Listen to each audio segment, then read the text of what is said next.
a lot of things happened, right? Yeah, yeah. I mean, there were a lot of accomplishment and accolades which were achieved, and I suppose you did a lot of things what you promised and what you aspired. Well, yeah, like a lot of things have happened since the last time. I've done a few shows and I did really well in those. So the plan kind of going forward right now is I'm going to be doing the Canadian Drug Tested Nationals, which are also Right. known as the World Qualifier. Um, Hmm. those will be in Montreal, Quebec in May. So that's all the way across the country. It's really exciting. So yeah, I've never competed at this kind of level, the national level, and it'll be a lot of fun. And yeah, I'm excited. Right. I mean, could you tell more about your prep, what you did, and what was your body weight going? I mean, before the Yeah. So last year, I guess it's last year now. My prep altogether for the both shows was 22 weeks, 18 Mhm. for the first show, and then 4 weeks after for the next. They were a month apart, but yeah, it was a long prep. And I ended up. So I started at two. I think I was 245 at the beginning of my prep, and then I ended up around on stage around 200. After carving it back up and stuff like that, like 205 ish, Mhm. which is a big increase since my first show. My first show, I was 100. I was 189. That was a few years ago now. But yeah, so a big increase. I made serious improvements, and it kind of showed in my my placings and all that. Right. And you do have a coach as well, right?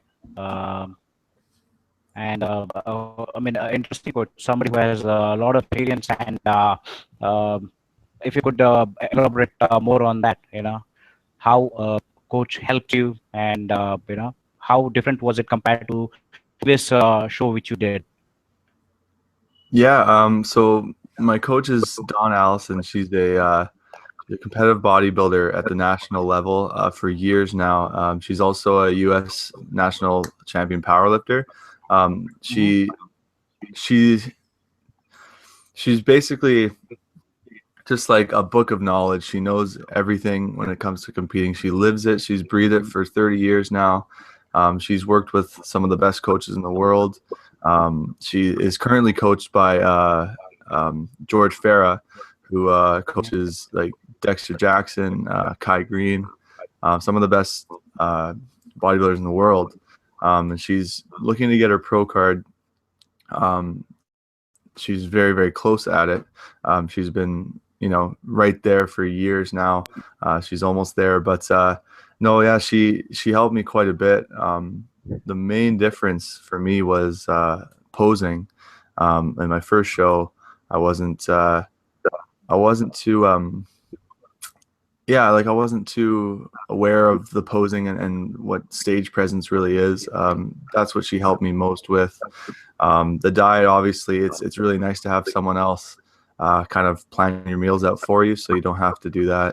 My first prep, all I could think about all day long was what I'm going to eat, when I'm going to eat it. It's kind of easier to Hmm. just look at the plan, get my meals prepped, and then go from there. I'm a balanced guy. I like to do other things, and for me, it's really important to have everything prepped for the next few days. Not have to think about it as much. I can just kind of eat it and go, because I got a lot of things going on. So Right. And how different was training and also nutrition? I understand that you had a coach and things were planned out, but how different was it compared to your previous show? And what were the challenges which you faced when you started competing? well, it's funny actually because I've changed my approach for each show. my first show, I used kind of a more new school approach to my training and my nutrition and stuff. My last prep that it was more kind of more golden age style training, Arnold and stuff, but with some new school in there. And then for this prep now, I'm going completely 80s bodybuilding, old school stuff. My training, my nutrition, every single approach to it. I really aspire towards guys like Bob Paris, Lee Haney, those bodybuilders of that era. And for this prep, that's basically the way I'm training. Last year I didn't. My coach didn't do my training, but this year she's helping me with my training. It's more of higher rep, high volume, higher reps, kind of lighter weight, but really going for the pump, which is different from last year where I kept my lifts heavy, like I was still squatting heavy and, deadlifting and things like that. Whereas now it's just, there still are some heavy movements in there, but it's mostly just pump. Volume, more number of sets and more number of reps. Yeah, just like lots of reps, things like that. So. Do you think that's a standard practice, Aidan, when preparing for competition? Because I'm a big believer in HIIT training method. Like heavy duty, more of a Mike Menser and Tori Nate's kind of style. So I just wanted to know, your experience and what are your thoughts? Yeah, well, like I said, it kind of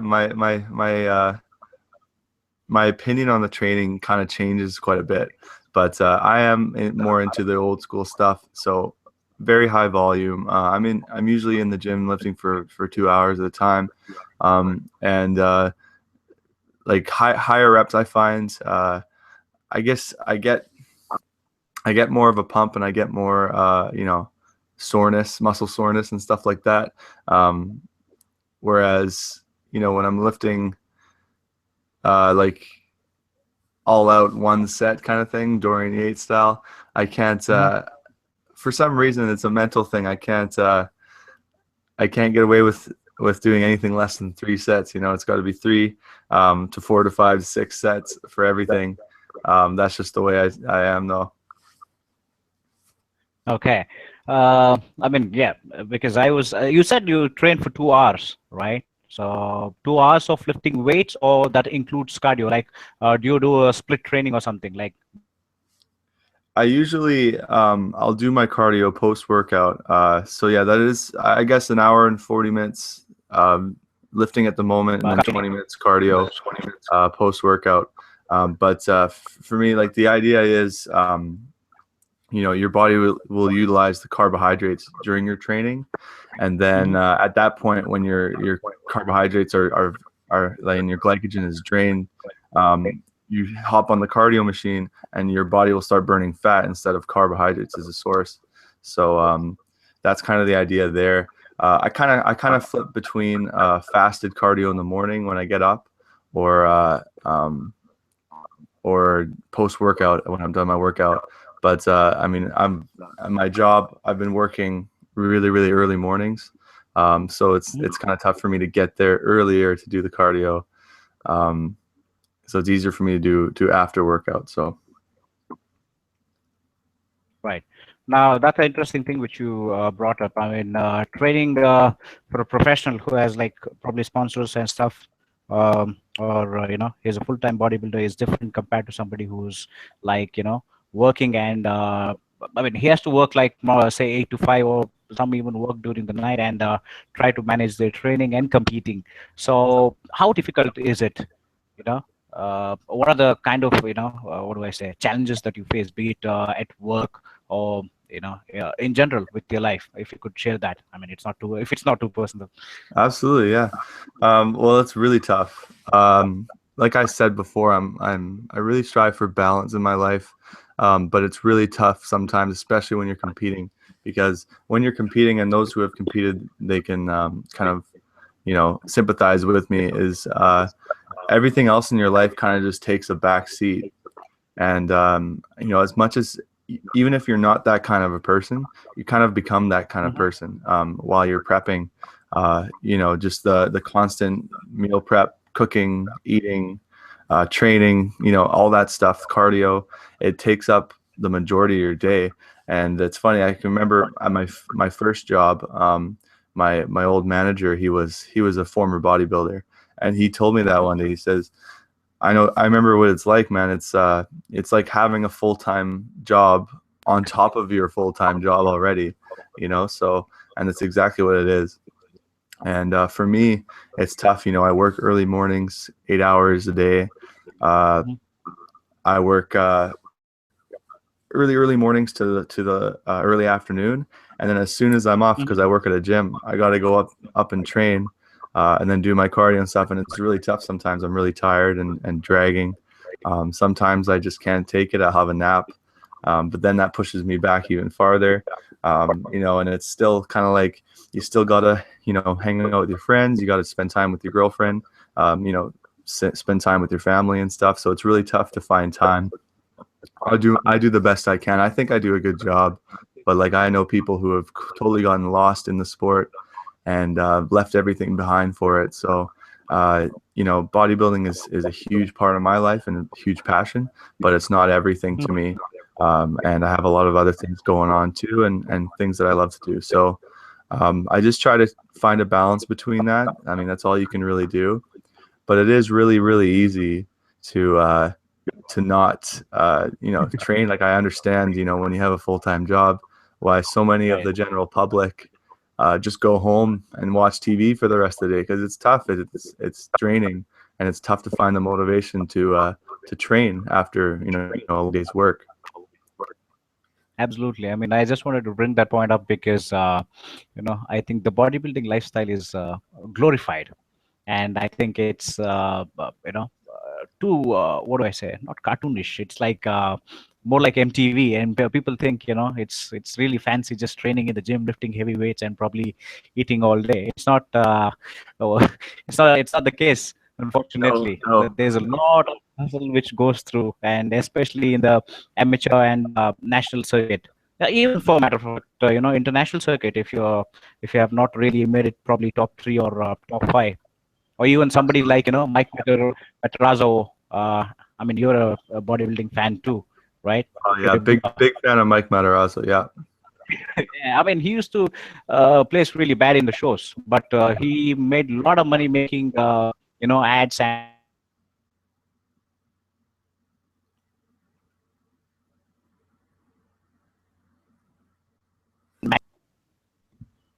uh, did you hear that? I mean, I think there was a lag. Yeah. Sorry, yeah, you cut out a bit Right. there. So what I was saying was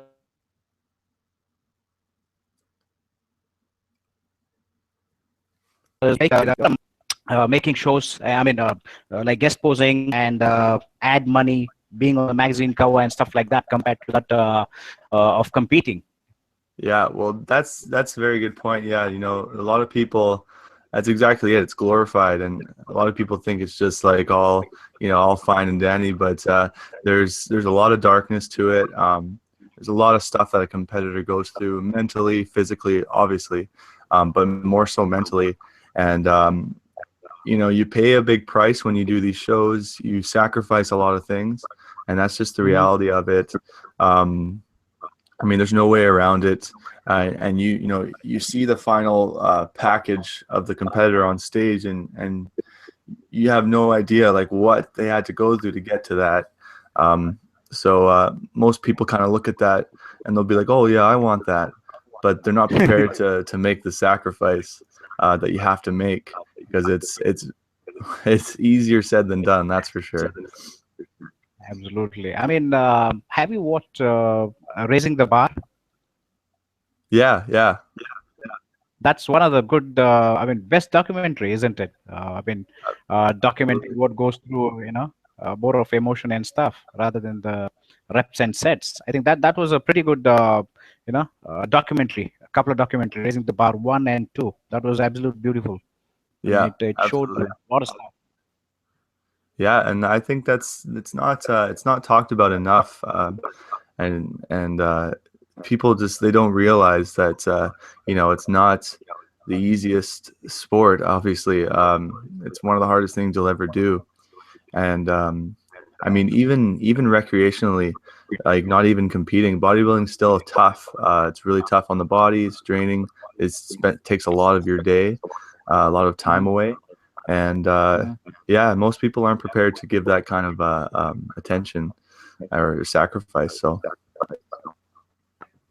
Right. I mean, I have seen your room. I mean, from the web earlier too. But I see Arnold. I see Kevin DeBroni. Right, and that's younger Arnold, probably around yeah, like yeah, yeah, right there. Arnold there. There's Kevin up there.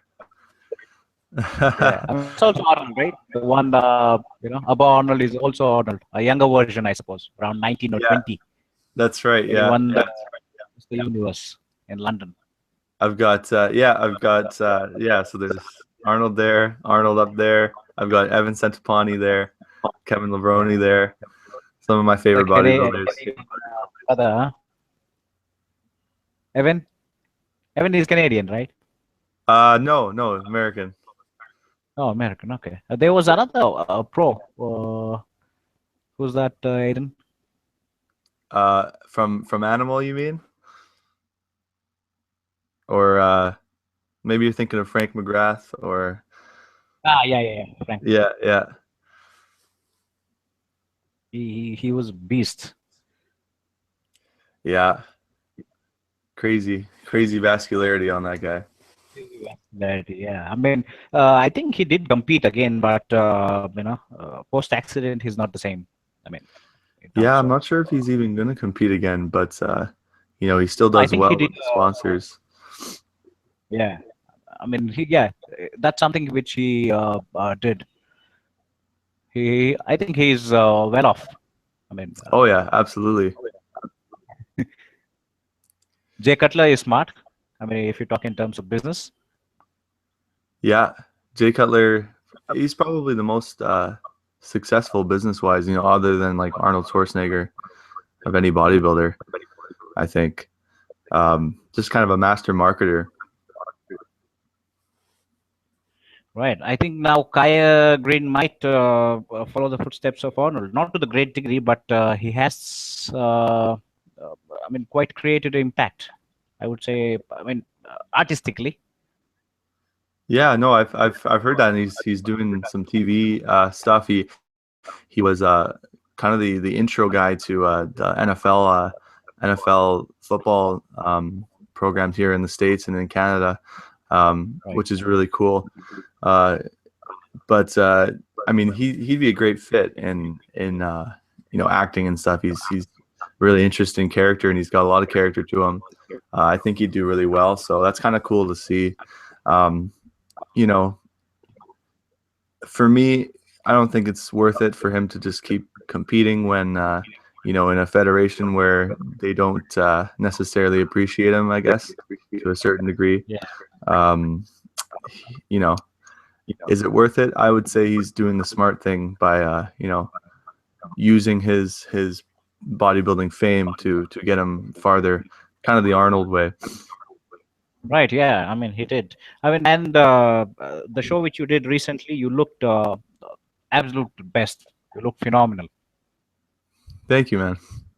No, seriously, I do. I I mean, you appreciate that. really looked awesome, and I personally believe this. This is something I said in the first interview. This is something I'm telling you again. You have great potential, and I know you wanna, uh, probably not compete for some time, but I think you should do. That is something I'm talking in terms of career and your potential, right? Yeah, yeah. Well, But end of the day, it's it's your call. But that's how I see it from a career point of view and the kind of potential you have.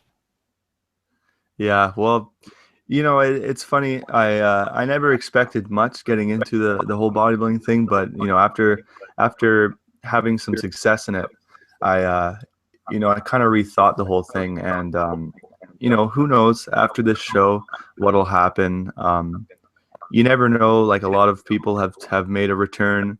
For some reason, as much as we hate it, we love to hate it, and it brings us back, right? So we'll see what happens. Right. As far as my life now, after this show, I'll be taking time off, and you know, in the future, a few years from now, you know, whatever it is that I come back to it, I'll come back to it. It'll meant to be, you know. Right. I mean, what's your opinion on classic division, classic physique? Um, Honestly, I'm not a big fan, and you know, I might get some flack for that, but I don't like the way it's been judged. I feel that And, the Aidan, I think majority, you have to repeat. I lost you over there. absolutely, you know, and I feel like the majority of the competitors uh, just look like small bodybuilders, and none of them Right. have that classic flow to them. Nobody has any flow to their physique, um, and to me, it's just kind of gimmicky, and it's not. You know, until they have a set way of judging, and you know, some serious old school looking competitors, I won't be able to take it seriously. And yeah, like, I mean, you know, you have some shows where guys are doing well who, you know, look like Arnold and, you know, Lee Haney and these guys, and then you have shows where they're coming in last place, and guys that look like, you know, 212 competitors are winning, and it's hard to even explain. It's hard to understand. Men's physique. Uh, I'll keep it short. I'm not a big fan of men's physique. Uh, I respect anyone who does it, and I know a lot of guys who do it, and they look unbelievable. But it's just not. It's not bodybuilding, you know. It's yeah. I don't know. It's not. It's more of modeling, in my opinion. Right. Um, okay. This is my opinion. I think bodybuilding is dying. It is dying. Yeah. Yeah. I I agree. mean, there is no. I mean, there is no money. When I say that, I mean to say, like, when it began, like, say, I mean, I wouldn't count 70s, but because even when Arnold was doing, there was no money, to be very frank. Like Yeah. the early 70s, there was no money, it was all passion. Now, 80s, 90s was pinnacle. Even you can say like 2000 or 2005-ish. I think that's where it hit the roof and it started to, drop, Yeah. I right? agree. Yeah. So, in terms of fame or in terms of money, I think bodybuilding is dying, and that's the time frame which I mentioned. That was the pinnacle time or the golden era of bodybuilding. Now it's been bifurcated into different products. More like, Yeah. if you want to put on mass, you have a stuff. If you want to cut, get ripped, you have a stuff. It's the same kind of thing. What they're doing, they're packaging stuff now. And uh, you know, that's a good point. And the people from the bodybuilders from the past, they did exactly that. They did it out of passion, and it was their thing. It was their, you know, their activity. It was their sport. Now it's, you see guys who just, they're in it for just the, you know, to be accepted, or to be, you know, things like that. It's really sad to see. No one does it for the love of it anymore. And what really, you know, upsets me, and it's exactly what you're saying, is, you know, you can see it from even just the amateur point of view, where, Mhm. you know, you go to these shows and there's, you know, only 20 bodybuilders, but there's 120 physique competitors, and there's 300 bikini competitors. Um, it's it's really sad to see that the first portion of the show is bodybuilding, and it's this big. Then the rest of the show is all the other classes, and it's this big. Right. Um, and you know, they don't get any of, you know, the bodybuilders aren't getting any, you know, the glory anymore than any of the you know, it's just the men's physique guys are taking over, and you know, even classic physique now. Everyone's I mean, switching over to that, you know, so I mean, bodybuilding's completely dying. give me names apart from Mr. Olympia and Arnold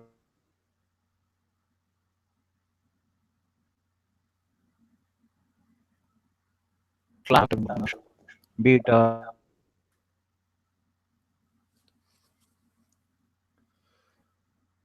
I think I think you're cutting out there, buddy. okay. What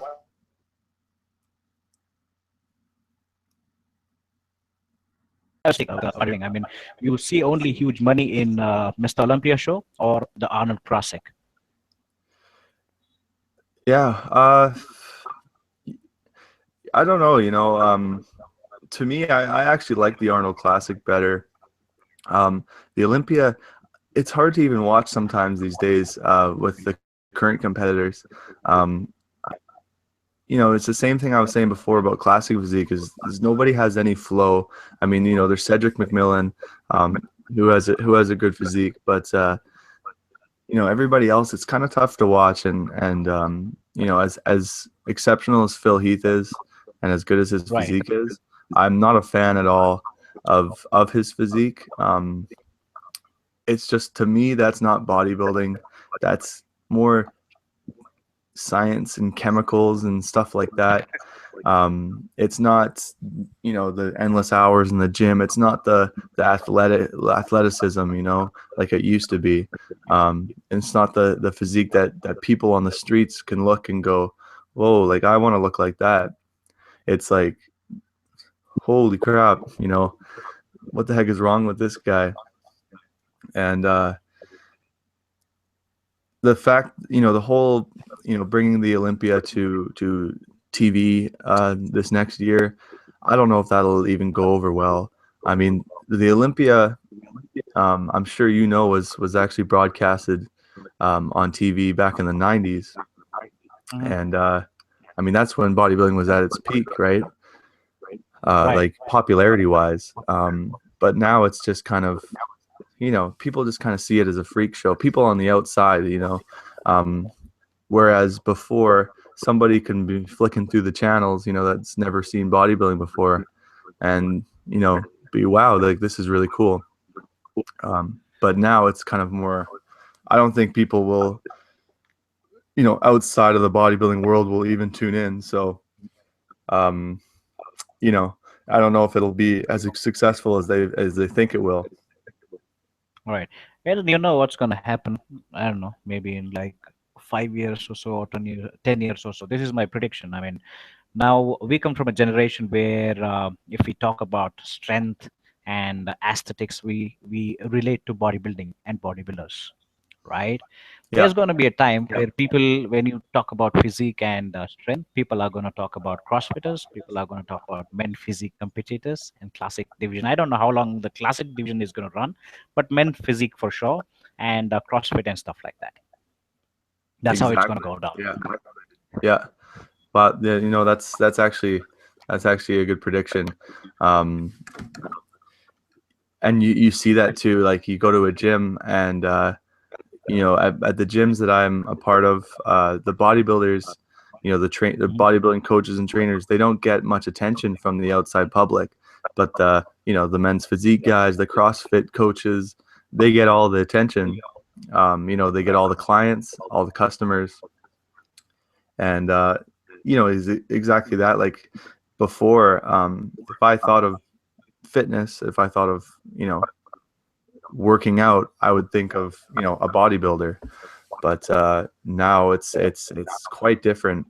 And another way you see this is on YouTube. The YouTube's, you know, at these conventions, the YouTube, Mhm. you know, stars, fitness stars are getting 10 times the attention that the pro bodybuilders are getting, which is such a weird sight for, you know, fans of the sport like you and I. You know, Right. we would definitely be more, you know, inclined to meet one of them rather than a fitness star.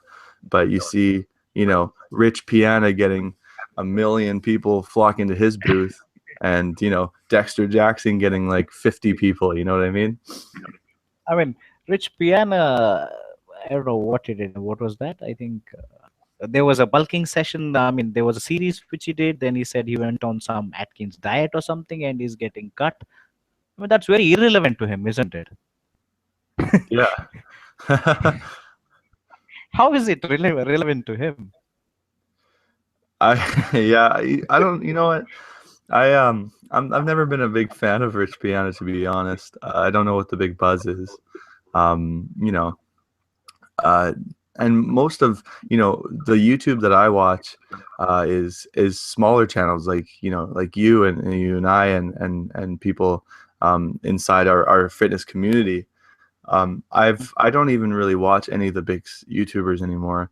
I don't really like the direction it's going in, Right. and it's very It's materialistic, and everyone's just talking about their YouTube money and their nice cars and stuff. To me, it's not anything that I like to associate myself with.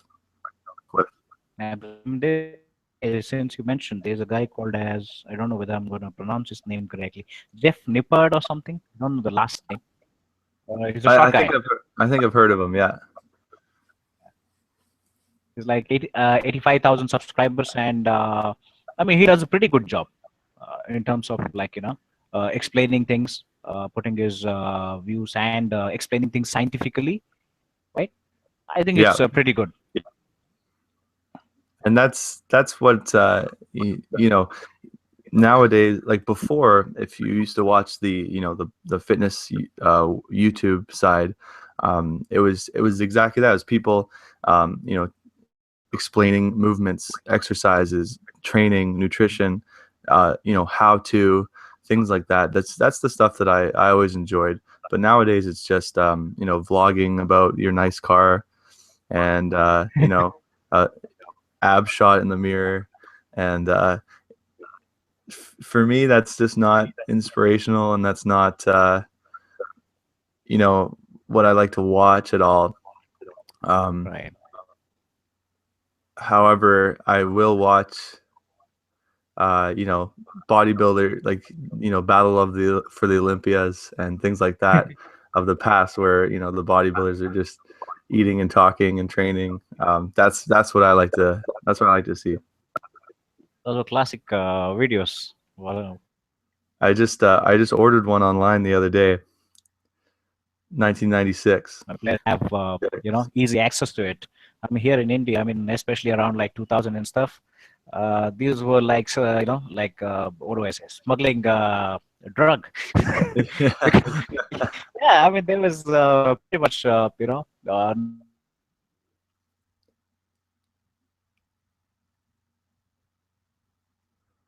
idea. Somebody used to get it from US and watch the CD. That's how I think the first one which I watched was Pumping Iron, right? That was not in a DVD, that was a CD. Okay, and then there was Blood and Guts by Dorian Yates. Dorian Yates, yeah, yeah. Yeah, I think there was a movie premiere in London. I think it was yesterday or day before yesterday. I've Into heard the about Shadow. that. Yeah, Yeah, yeah, yeah. is that going to be like on DVD or something, or do you know? But there was a premiere, yeah, premiere which happened in UK. Yeah, that looks interesting. I'm excited to see that. Uh, yeah, it's funny. You and I, we really like the golden age and the golden era, and associate ourselves more with that. And back in the day, every bodybuilder had training tapes. They had nutrition tapes that you could buy from them. But nowadays, it's everything's just on YouTube, or I find that there's just no more. Most bodybuilders don't have any more, I guess, charisma or character, and none of them go on camera at all or do anything like that. Although I have been watching Dexter Jackson's channel lately. He's got a lot of good stuff on there. If you've checked out his Yeah, YouTube channel. I have. I mean, I have subscribed and I followed most of the stuff. But what was I about to say? I think you know what Kevin Lavroni actually did that. He did open a YouTube channel and he was making videos, but unfortunately, his quality of videos and the kind of stuff he could have done, he did not do it. If he were to do it, I think he would have ruled the fitness industry on YouTube. Absolutely, yeah, yeah. No, he has a big following, and that's exactly right. He should look into hiring, a videographer or something, or someone to edit his videos and do what Dexter Jackson's doing, because a lot of people would tune into that, and especially documenting his comeback and stuff. He didn't really document Yeah, it anyway, which could have been made into a movie or something even. absolutely. I mean, it would have been a sold out movie. Absolutely. He can Yeah, still do it. He can still do it. I would hope so. I would hope so. I'd like to watch that. Hopefully, he makes what do I say? A new movie, Return of the Maryland Muscle Machine, or probably Yeah, Full Blown Two, or something like full that. blown too. Yeah, yeah. I don't know if the times are, the times have changed, right? And I don't know if people will tune in as much as before, but full blown two would be really cool.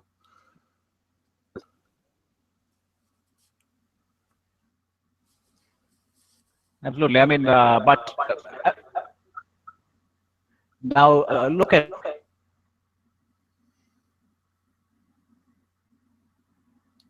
okay, boxing. Yeah. Are you able to hear me, Aiden?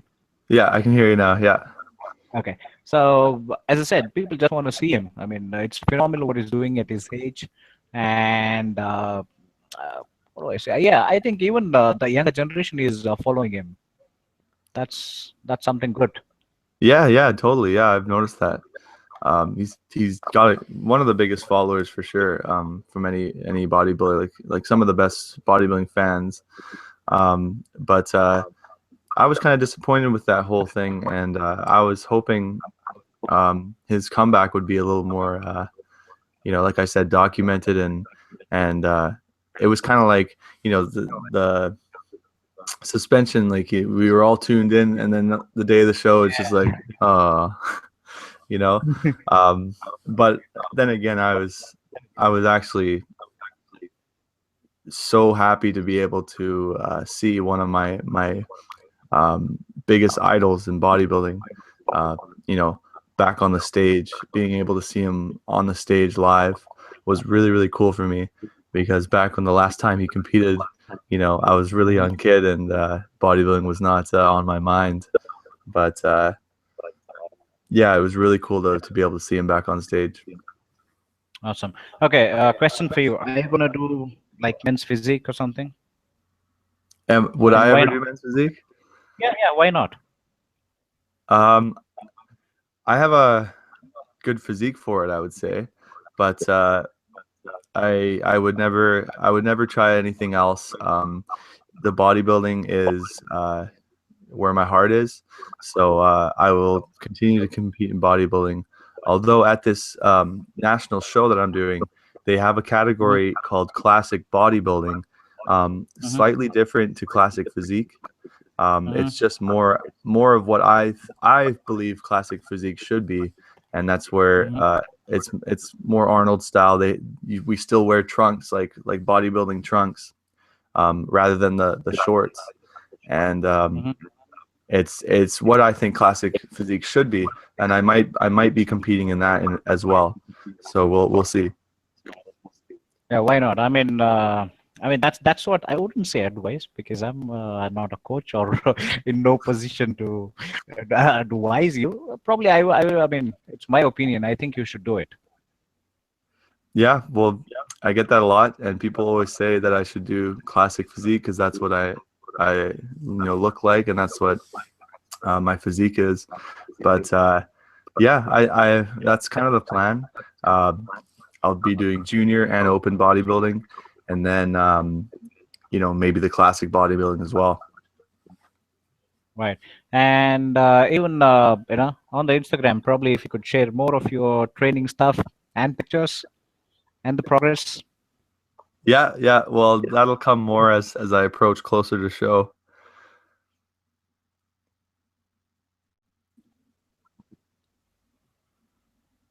Right. I lost you there, Aiden. Yeah. Yeah, you know, the pictures and training and stuff will I'll be posting a lot more you know, as I get closer to show. Right. And also with your YouTube channel. I mean, I know you are trying to do all the, I mean, other stuff as well, uh, apart from bodybuilding and this sort of stuff. But Yeah. you have great potential, man. I appreciate that, man. Um, I've been looking into yeah, I have some cool projects that I'm planning on doing for YouTube Mhm, soon. But mhm, yeah, you know, as for now, I'm just taking it day by day, and I will start posting more often though. Usually, as I get closer to my show, I get a lot of motivation for posting all that. So mhm. Right. So, uh, any other future plans that you have?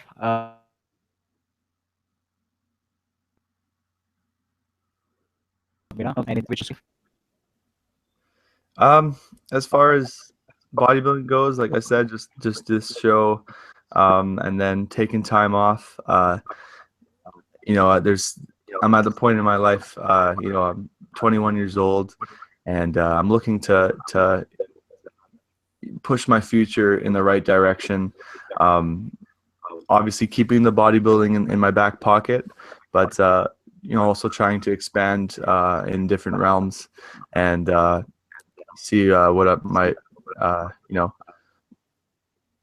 I find a lot of people get too tangled up in the sport, and a lot of people crash and burn. It's a very cruel sport if you let it, and if you put everything you have into, you know, becoming a pro and doing it as a career, lots of times that fails and you have nothing to fall back on. So for me, I'm looking to, you know, get into a career path, and then obviously keep the body in my back pocket as well, and just see where life takes me. So all right. I wish you absolute best in life and all the best with your, the competing. And I would closely follow you both on Instagram and on your channel. Right. Wishing you all the best and do well, brother. thanks a lot, man. Absolutely, same to you. All right. You do take care. Bye for now. Awesome, man. Thank you. Bye bye now.